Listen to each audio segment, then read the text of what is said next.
Thanks for listening to this podcast of Trending with Timmerie. If you haven't already subscribed, please catch us wherever you love to listen to your podcast, from the relevant radio app to Apple, YouTube, you name it, we are there. And if you listen on Apple Podcasts, please be sure to go and give us a 5-star review to help other people discover the podcast. Anything you share in terms of episodes, whether it's texting it to a friend, posting on social media, helps to build up the kingdom for God, to help confront the challenging issues we face as a culture, but with joy, with hope, and with an eternal perspective where our faith collides with everyday life, bringing eternal principles to help us live our life joyfully. So, what's trending? Bridging your Catholic faith with your everyday life. You're listening to Trending with Timmerie on Relevant Radio.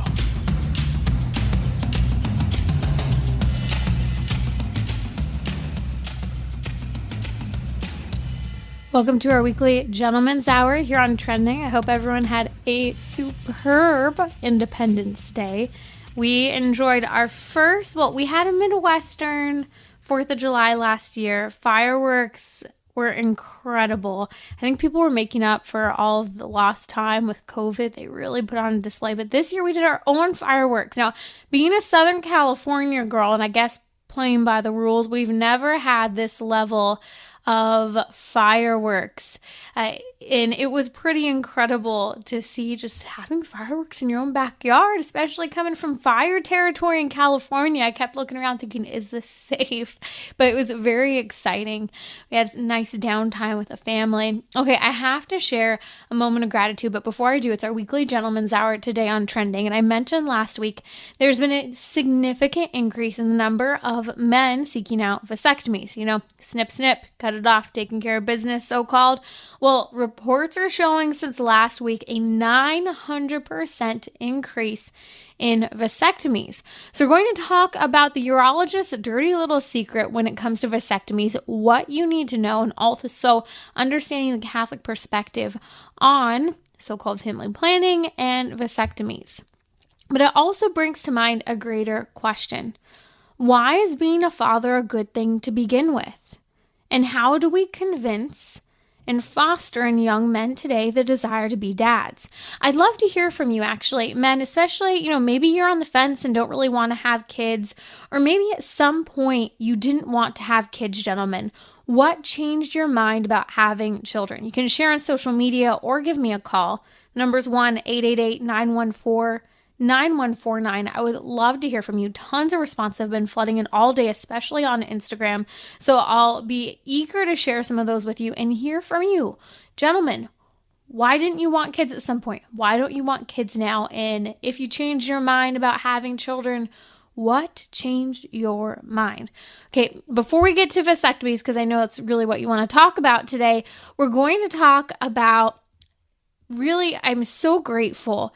We had a very scary experience today, and it was a reminder, a true miracle moment, an absolute reminder of God's safety and protection work in your lives. You hear incredible stories. I remember growing up, dear friends of ours, we grew up in the mountains, and it's a very long and arduous drive down the mountains, very windy. And I remember friends of ours, the mother fell asleep, the sister fell asleep, and the other sister all fell asleep in the car.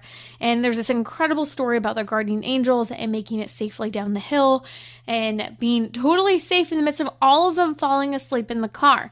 Okay, I've heard these incredible stories, but I have a total miracle moment story of my own today. So my husband shows up back from work at 45 minutes after he left. Doors opening, I'm hearing jiggling doors. I thought someone was breaking in at first, of course, being a scaredy cat here. And he shows up back home, and he hit a deer with one of our smaller cars. The deer just popped out of nowhere. By the grace of God, a road that most people are usually, let's be honest, driving about 75 miles per hour on with a 65 mile per hour speed limit. My husband just happened to be driving 40 miles per hour. Why? We could say, I don't know. Totally by the grace of God. This deer jumps out in front of him. All he could do was brake. Thank God no one was behind him. It has a huge rack of antlers. absolutely nails it still with the car. And the glass itself, the windshield didn't completely break, but it has this huge indent and really shattered in on itself. There is glass everywhere in the car, the passenger side, the center console, but where my husband was completely fine. He didn't get hit with any glass by the grace of God. I mean, that was a total guardian angel moment. Normally would drive 75 on this road. Was driving 40. The glass shatters. It doesn't even hit him. I was so grateful. Didn't bunk his head, nothing. And it was one of those moments where I was saying, thank God.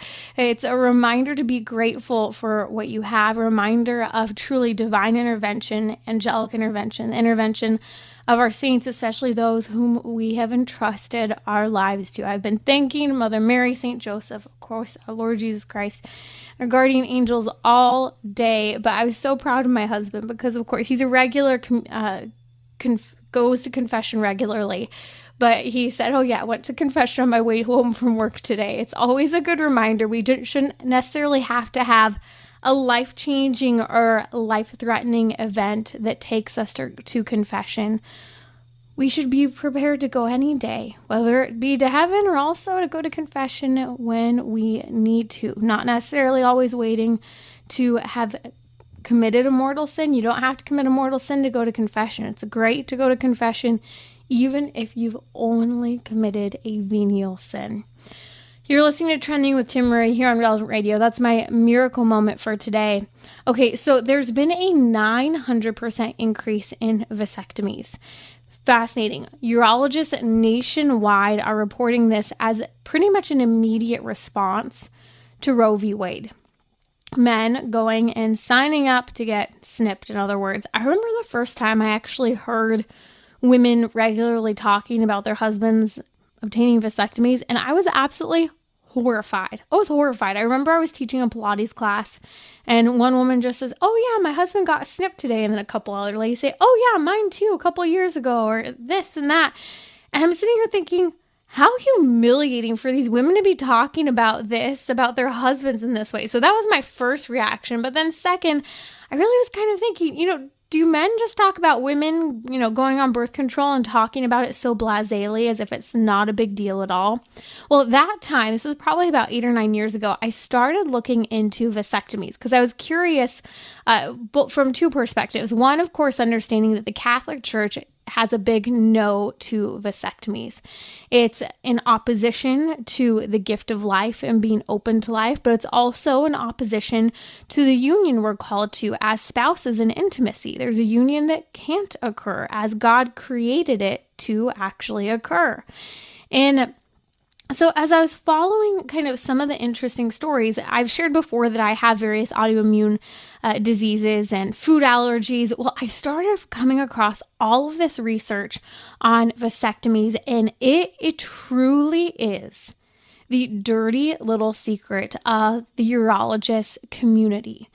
I want to share with you a little bit of what I found out. It is absolutely fascinating to me. And by the way, we're going to talk a little bit later about the gift of being a dad. Why is being father a good thing?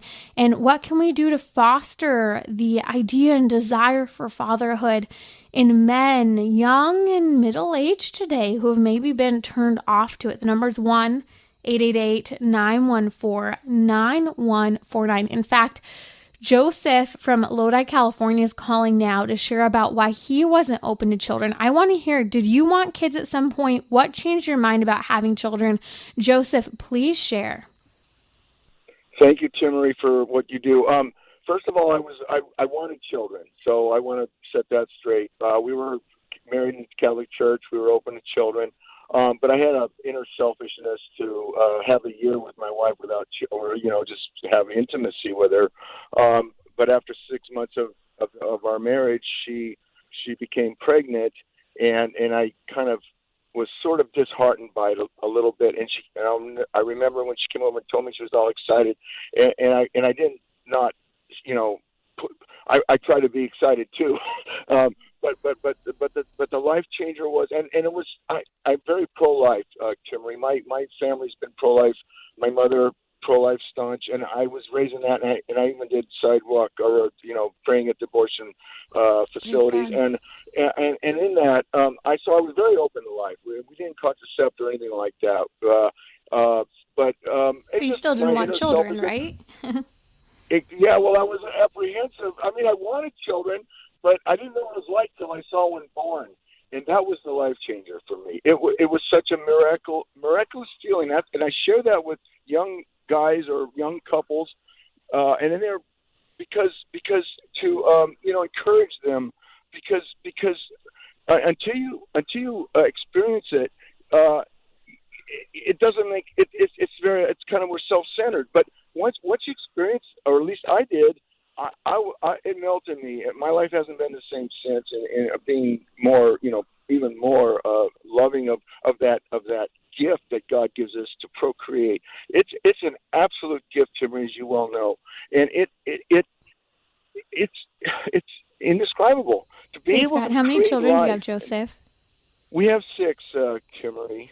Talk about a flip. It's so interesting that you share this, Joseph, because I think there are a lot of people who are very pro-life, would object to abortion, but aren't interested or maybe aren't open to having children, or absolutely terrified. I don't like children that much. I still wanted children, but I really don't like kids. I think most kids are pretty bratty, in my opinion, just in the culture we're living in. And sometimes that maternal instinct with other people's children can be pretty hard for me. And I think that what you said with, kind of some of that selfishness of saying, I don't want kids, or I at least want a year or 2 years or 3 years just with me and my wife and not having children yet. It's common, but like you said, you have children. You have your first child. You might be shocked. You might be nervous. You might be calculating the numbers, gentlemen. Let's be real. It's very normal and common, but it changes your life. So I really appreciate that testimony, Joseph.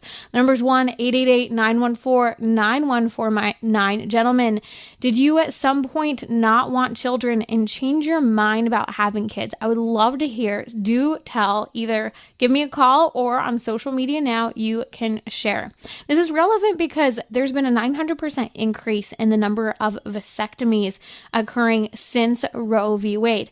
Now, what's interesting is in the urologist community, normally there are far more requests for vasectomy reversals than actual vasectomies. Now, this is listed in a lot of the news that's come out over the last couple of weeks since Roe v. Wade, but it's also a known fact in the urologist community, because there's a dirty little secret, and that is the medical fallout of how negatively vasectomies impact many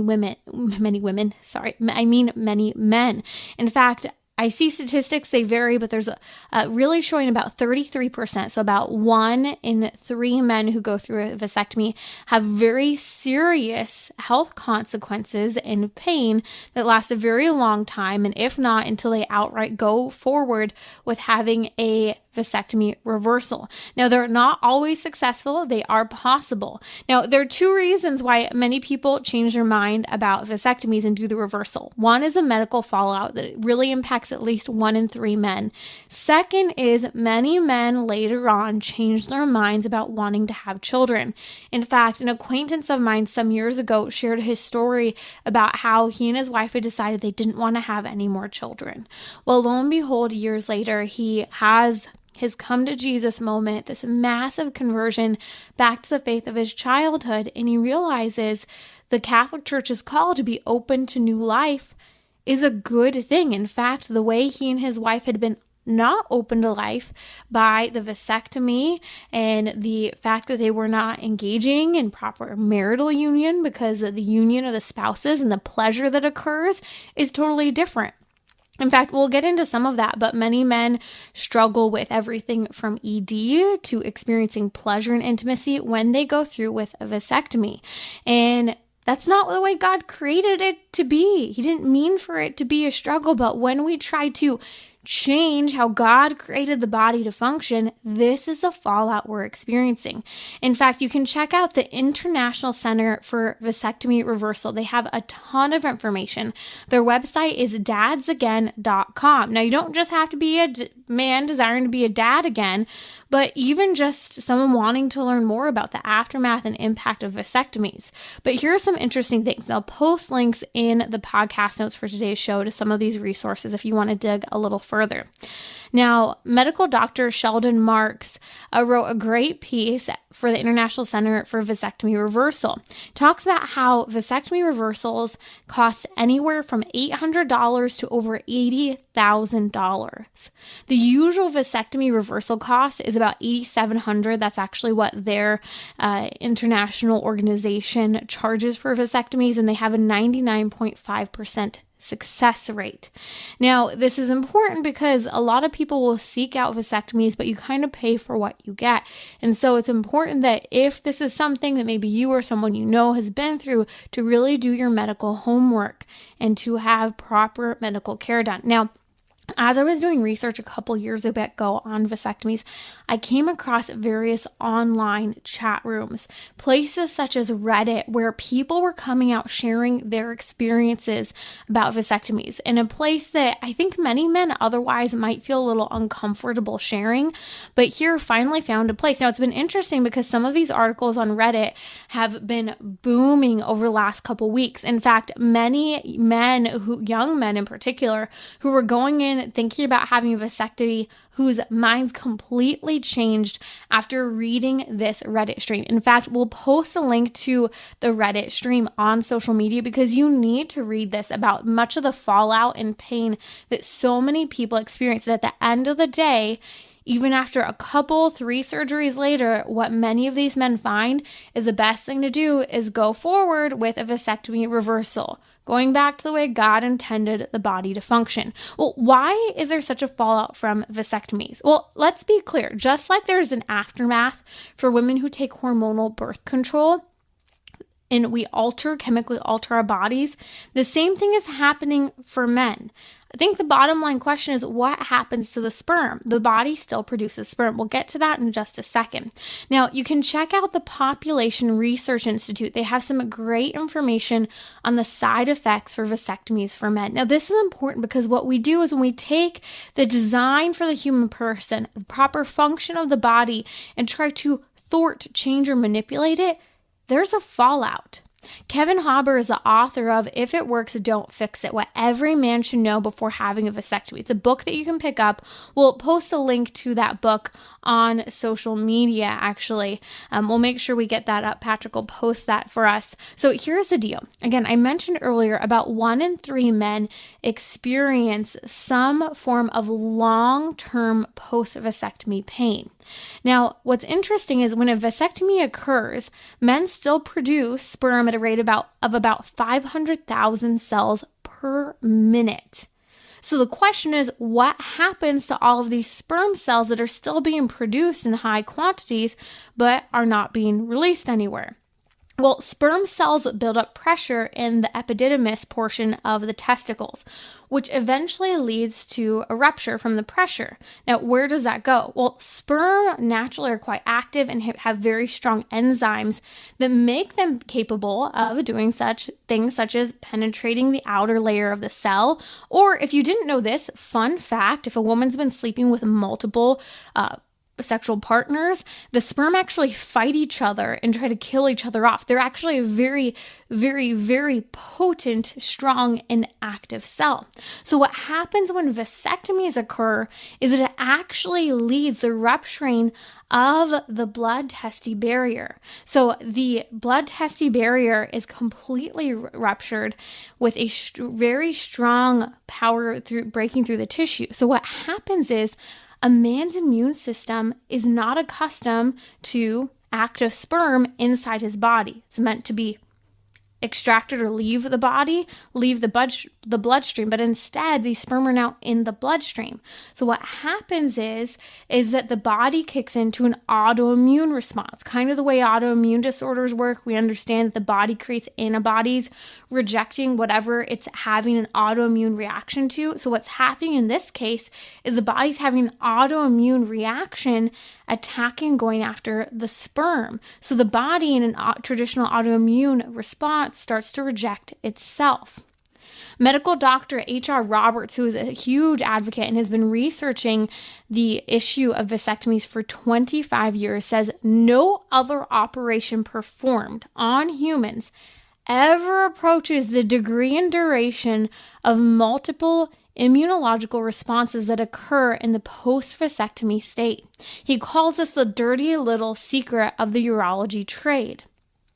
And it's very, very common. But again, what man wants to talk about these problems in that area? And also, many men don't understand, because people claim there are no side effects, and this is great because there are no consequences when it comes to sex inside of marriage, outside of marriage, infidelity, or whatever. They think that's the benefit of vasectomies. And don't get me wrong, I understand many people are lauding men right now who are going out and getting vasectomies instead of putting the pressure of seeking an abortion, or the woman being the person who has to use birth control, the man's taking care of the job. Okay, you could argue that, but what I'm talking about is the medical fallout when we ignore the intended design for the human body, and when men just rashly, such as the last couple weeks, are going out and obtaining vasectomies. Again, this goes against the Catholic Church's teaching, and I find it so fascinating time and time again that when we look at what the Catholic Church teaches, the Catholic Church is so human-centered and scientific. What the Church states long ago is confirmed in research and studies and the medical data. So let's talk for just a moment about the dirty little secrets of the urology trade when it comes to vasectomies. Again, I mentioned earlier that vasectomy reversals are far more common than the requests for vasectomies themselves, other than the last probably couple weeks, as there's been a 900% increase in the number of vasectomies occurring. Diseases that set in and are common side effects of vasectomy include everything from prostate cancer, rheumatoid arthritis, ED, chronic testicular pain, chronic inflammation, epididymitis and prostatitis from pain, testicular cancer. There's also highly increased incidence of everything from infections, non-Hodgkin's lymphoma, other forms of cancer, diabetes, multiple sclerosis, a ton of autoimmune disorders, everything from migraines, liver dysfunction, lymph node enlargement, adrenal gland malfunction, chronic inflammation, and testicular pain. Who wants that? I don't think any man would sign up for this if he actually knew. There's also circulation problems, lifelong autoimmune allergic reactions to foods. What man wants that? Liver dysfunction, loss of libido. Nobody wants that. Lupus, prostate cancer. I could go on and on. Increased risk of staph infection and kidney stones. Oh my goodness. My mom had kidney stones. I've known a number of people to have kidney stones. My mom said that kidney stones was far worse than childbirth. Gentlemen, you do not want kidney stones. This is the fallout of vasectomies. What happens when we ignore the human-centered and God-given design of the human person and our bodies. The fact that God created us as human beings to be made a gift to one another. This is the physiological material reality of male and female, that union that was so clear when Adam and Eve first discovered each other in the garden. When Eve is created and Adam goes, bone of my bone, flesh of my flesh. He saw that physical complementarity revealed so much more in a spiritual complementarity of being a gift. See, marriage, as we know in the Catholic understanding, is ordered toward parenthood.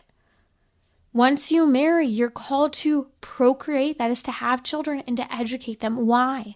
Because this is a part of human flourishment for the married spouses, of human excellence. It's difficult. having children changes you and grows you. In fact, I want to hear from more people. We're going to ask that question. Gentlemen, maybe at one point you didn't want to have children, but you changed your mind, or maybe you don't want to have kids now. I'd love to hear from you. 1-888-914-9149. The Catholic Church got it right in the encyclical Humanae Vitae that came back out in the 60s, talking about birth control. It talked about responsible parenthood with using self-control. That is a virtue. It talked about how every sexual act was meant to be entered into unitively, that is for the good of the spouses, and procreatively, open to human life. Vasectomies prevent both things from happening. It decreases pleasure, prevents the proper union from occurring, and it doesn't allow for new human life to occur.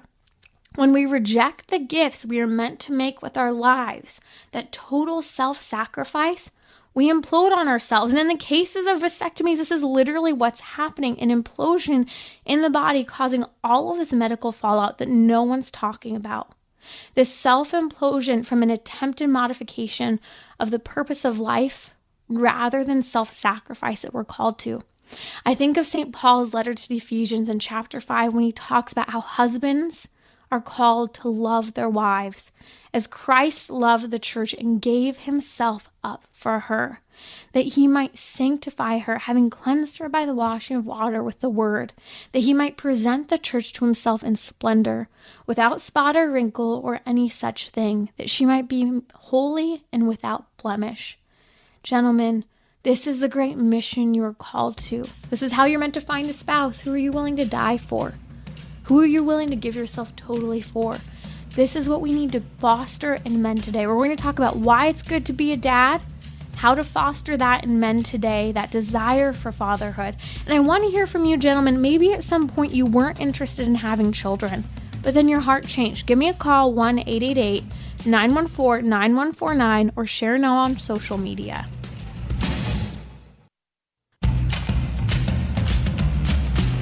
So, what's trending?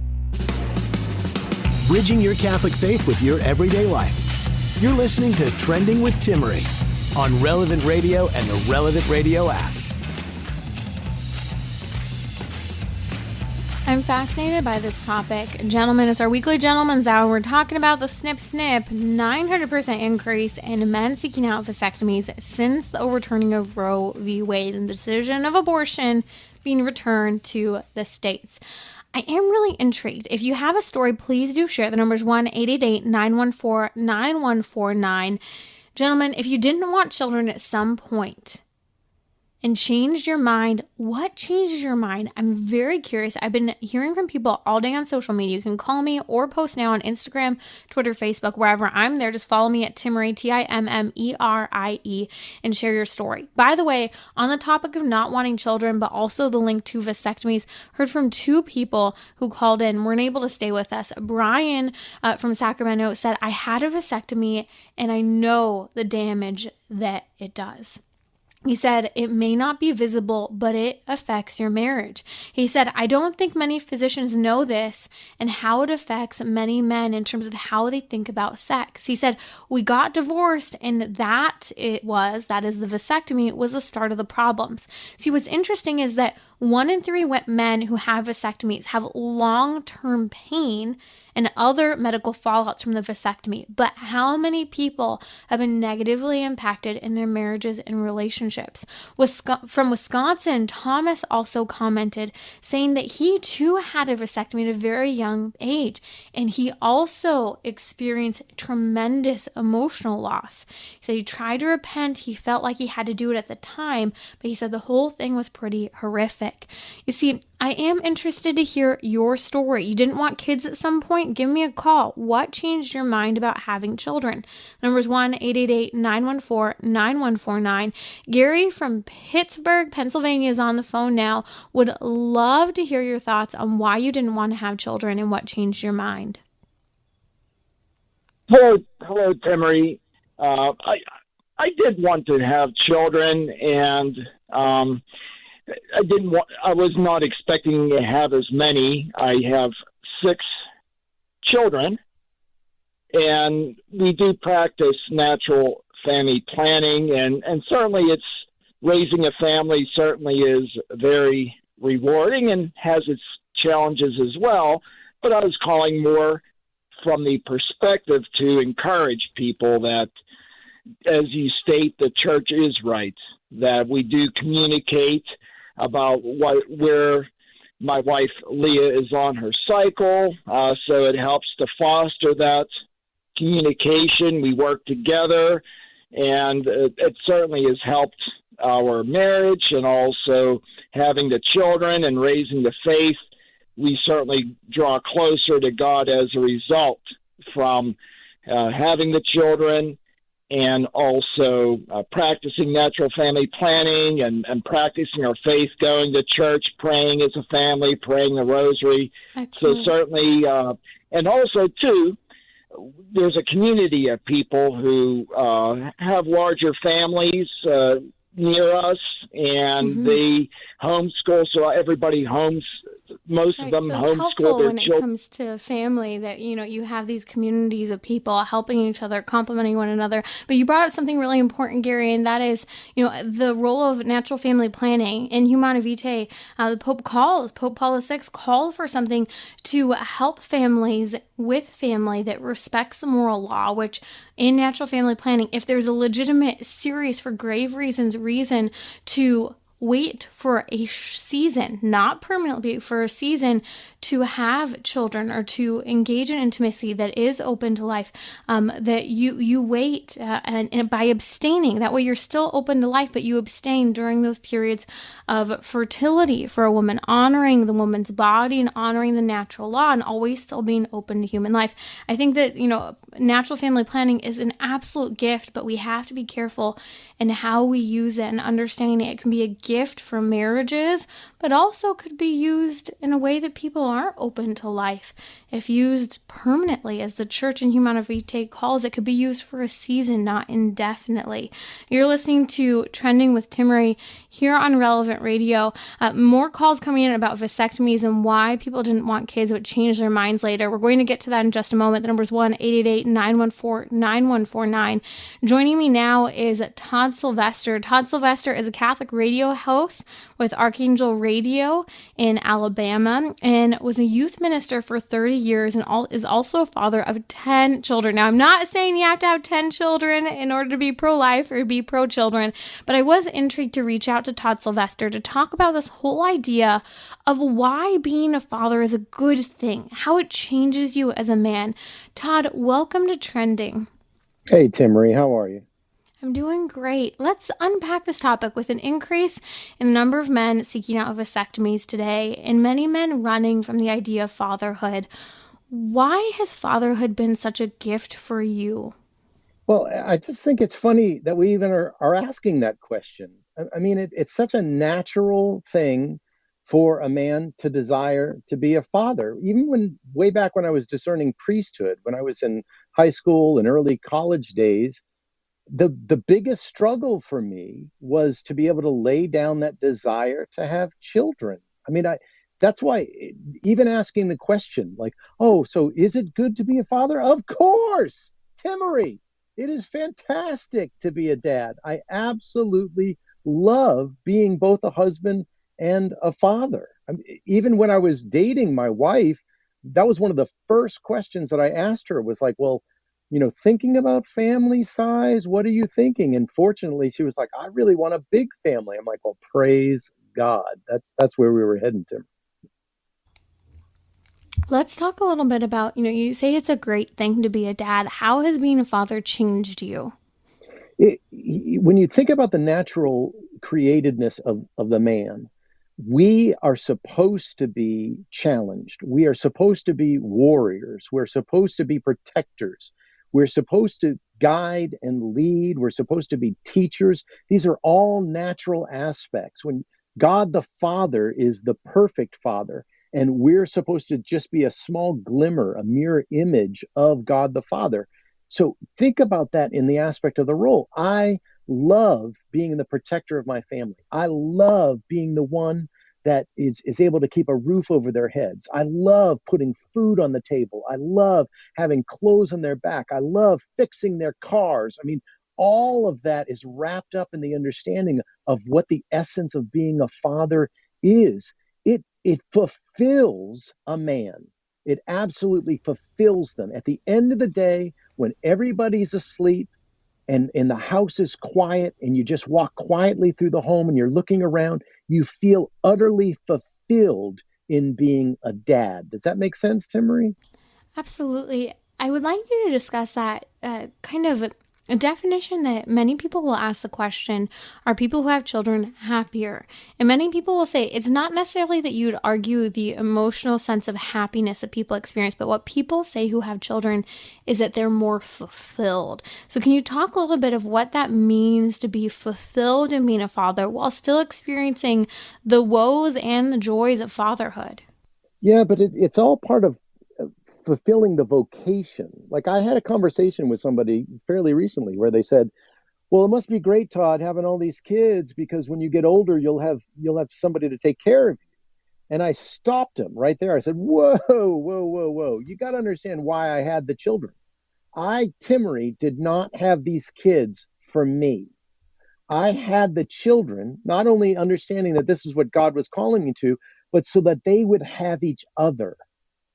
So when I'm gone, they will have each other. That sense of community, that sense of communion. Like when my oldest daughter first bought her first house, all she had to do was send a family text, hey, I'm moving in on Saturday. And then the trucks and trailers just all showed up. Because the family, that's what you do. I mean, do you get it, Timmerie? Right. Yeah, no, that community, that friendship, that love that occurs between siblings, that, if you have siblings, you know what it is. And I've seen, especially people who are single children or maybe are blended families and don't have biological siblings, so they haven't had maybe that same connection. I remember countless times when my siblings have come to visit me ever since I moved out of my parents' home, the significance that people wouldn't realize when they see one of my sisters and I together.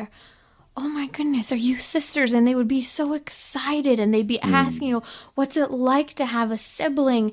So it's interesting that you bring that up, and the connection to being a father and how that fulfills you is the gift of siblings that you're giving to your children as well. It's also part of the essence of the identity of who I am. We have to understand, as a husband and especially as a father, I tell especially dads, our children tell the world who we are. Our children tell the world who we are. So when I look at my family photo, and I sent you that by email, the latest one was when my daughter got married. That's the background on my computer. And I have to admit, there is that sense of pride, but I look at it and I'm just in awe. I'm in awe of the beauty, because I'm trying to make the world a better place by being a dad. Just recently, I was given a talk and I turned to my 16-year-old daughter and I said, sweetheart, on Saturday mornings when I don't have a radio show, how do I wake you up in the morning? And she goes, oh, well, you stir me, you kiss my forehead, and you say, honey, you got to get up because the world needs your beauty. And a bunch of, especially the girls in the group, just burst into tears, Timmerie, because they just are not being affirmed, and unfortunately, possibly by their dads themselves, in understanding this is our role. This is our role as dads, is making sure that we're making the world a better place with our very family. Does that make sense, Timmerie? Absolutely. Let's talk a little bit about the challenges of fatherhood. I think that this is what many people fear, whether it be having had a father who maybe they themselves, they don't want to emulate, they don't want to be like, or just the fear of raising a child in today's world. Let's talk about the first one, and that is the fear of being a father, like a bad father they themselves might have had. Well, regardless of the dads that you've had, you can break any chain. Like, it's interesting. My dad just recently passed away a couple weeks ago, and he and I had a great relationship after I turned 19, because I came to understand that he was giving me everything that he had. It wasn't exactly what I wanted, but it was everything that he had. So I looked at his life and I'm like, okay, I'm going to take the good stuff. My dad was a faithful guy. My dad was great with finances. My dad, his yes was yes, his no was no. I'm going to take that stuff. Now, he wasn't the most loving. He wasn't the most tender. But I'm like, you know what? I'm going to fill in that when it comes to my own children. I'm going to affirm them. I'm going to love them. I'm going to be tactile. And you can do that. So regardless of the situation that you came from, you can be the father that you feel called to be. Now, the anxiety about being a dad, that's just real, Timmerie. I mean, it's real. I remember one of my daughters, she had this older car, and she used to come to the house and she'd be here for dinner, and then she'd stay kind of late. And she said, well, I'm going to drive home. And it was like a 40-minute drive. And I was nervous because she had an old car. And I'm like, oh, I don't want that thing to break down. And so there's going to be anxieties about things. When my kids go off to college, I'm like, well, good luck. I don't have any money, so I love you. So there's those natural anxieties that you may have concerning those things. But when you look at the benefit that you're getting, I mean, you're bringing an eternal soul into the world. So yeah, there's going to be some hardships. There's going to be early on, like somebody asked me one time, Todd, you got 10 kids. How many diapers have you changed? I don't remember. Timmerie, I don't remember. Those kinds of things, they kind of go, you don't really remember them. Like I'm going through some old photos, and you remember the wonderful times. You remember the beautiful times. So it's the natural anxieties. Don't let that keep you from bringing another soul into eternity. Are you with me, Timmerie? Absolutely. I've been looking at many of the responses on social media because I asked this question, and I think it's a very important question right now. For men who maybe at some point didn't want to have children, what changed your mind about having kids? And it's been interesting to follow the responses. One of the most common responses I've seen on social media had to do with broken home experiences of not wanting to be like their own father. One man shared on Instagram, he said, I realized that my issues against being a parent were based on the failure and abuse experience from my own father. And when I realized that, suddenly my attitude shifted. And this was a response of many people. And so I think part of what you shared was so important, of being able to break the chain of whatever circumstances you come from. Broken homes, an absentee father, a father who may be betrayed or abandoned. We're going to come back discussing how to foster the desire to be a father in men today. Maybe you have a story about how you were scared to be a parent and changed your mind. The number's 1-888-914-9149, or you can share now on Instagram. Just follow me at Timmerie, Timmerie.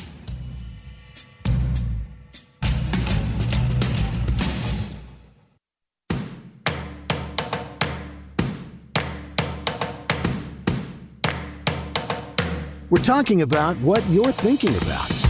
You're listening to Trending with Timmerie on Relevant Radio and the Relevant Radio app. Today we're talking about the medical fallout of vasectomies. If you missed it, be sure to subscribe to the podcast. Listen later, relevantradio.com/trending, or wherever you catch your podcasts. We are there. We're unpacking the fallout step-by-step medically of the dirty secret of the urologist community. Did you know that vasectomy reversals are far more common than vasectomies? There's been a massive increase in vasectomies over the last couple of weeks with the overturning of Roe v. Wade. But what's the truth about vasectomies? Not a lot of people know. Tomorrow we're going to talk about birth control and its impact on women, and how birth control was put on the market for use before it was ever proven to be safe. We'll talk about the medical fallout with numerous chronic and even deadly ways women's health have been impacted. So stay with me. We'll be joined by the author of In the Name of the Pill. You do not want to miss this. Joining me now is Todd Sylvester. Todd Sylvester is a radio host. He's a father of 10, and he has been a youth minister for nearly over 30 years. We're going to talk about how to foster a desire to be a father in men today. But we have a call coming in from Emmanuel in New Jersey. Emmanuel, welcome to Trending. What's your question or comment for us today? So how you doing, Timmerie? So I got 3 kids. I mean, and I think, like, the world we're living in is crazy. Like, for example, when Roe versus Wade got overturned, like, I thought everybody was going to be driving around beeping like, hey, life. And instead it was like the total opposite. Everybody was super mad. So my question is, like, what's the difference between abortion and a vasectomy? Oh, great question. Well, the difference between abortion and a vasectomy is abortion kills a human being, that is a baby. It is absolutely one of the gravest sins you can commit. It's murder. A vasectomy, great question, because I think many people are looking around, maybe at the world today, or a fear of being a parent, or want sex without consequences. And they're saying, hey, a vasectomy sounds great. Doesn't lead to an abortion, like you're probably thinking. And a vasectomy also, no strings attached. It doesn't put pressure on the woman. And the difference between the thing is that a vasectomy being totally different, I talked about the medical fallout. And if you missed that part of the podcast, it's a dirty little secret of the urologist community. I hope you'll listen. The medical fallout. The bottom line is that sperm still is developed at a rate of over 50,000 cells per minute in the body. That has to go somewhere. It doesn't stop developing. And so it's causing all these autoimmune and many health issues, including cancer and infections and pain for men. At least 1 in 3 men experience long-term pain. And so it's bad for men's body. But as many people have been sharing their stories today on Trending, it damaged their marriage. That vasectomy changed the way they looked at their spouse, the way they looked at intimacy.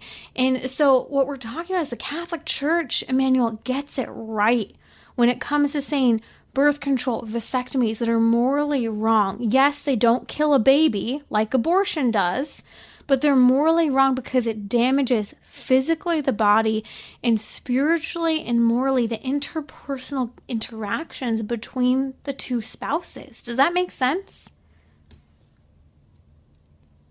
The question wrong. It was more, but you did still answer it.